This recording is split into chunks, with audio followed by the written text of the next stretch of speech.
বন্ধুরা আমি রাস্তা দিয়ে যেতেছিলাম, তখন আমি দেখি এই বৃদ্ধ লোকটি লাকড়ির বোঝাইটি নিয়ে দাঁড়াইতে পারছিল না। তখন আমি সামনে এগিয়ে আসলাম। বন্ধুরা লোকটি খুবই বুড়ো হয়ে গেছে, তাই এই লোকটির জন্য কিছু করতে হবে।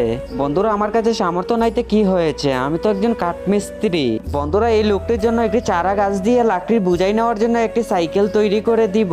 বন্ধুরা আমার কাছে সামর্থ্য না থাকতে পারে, কিন্তু মানুষের জন্য তো নিজের পরিশ্রম দিয়ে কিছু করতে পারবো। বন্ধুরা এই বৃদ্ধ লোকটির দৃশ্যটি দেখে আমার রাতে একটুও ঘুম হয়নি। তখন বন্ধুরা সকালে আমি জঙ্গলে গিয়ে একটি গাছ নিয়ে আসলাম। এই গাছটি দিয়ে এই বৃদ্ধ লোকটির জন্য একটি সাইকেল তৈরি করতে শুরু করলাম। বন্ধুরা এই সাইকেলটি তৈরি করতে আমার অনেক সময় লেগে যায়, কিন্তু বন্ধুরা যতই সময় লাগুক না কেন এই বৃদ্ধ লোকটির জন্য এই সাইকেলটি খুবই অল্প সময়ের ভিতরে তৈরি করতে হবে। বন্ধুরা তোমরা যদি গরিব মানুষকে ভালোবেসে থাকো তাহলে একটি লাইক করে চ্যানেলটিকে সাবস্ক্রাইব করে দিবেন। ফাইনালি বন্ধুরা এই বৃদ্ধ লোকটির জন্য সাইকেলটি আমি তৈরি করে নিলাম, কিন্তু বন্ধুরা অল্প সময়ের ভিতরে যে এই বৃদ্ধ লোকটির জন্য গাড়িটি তৈরি করতে পারবো আমি নিজেও ভাবতে পারিনি।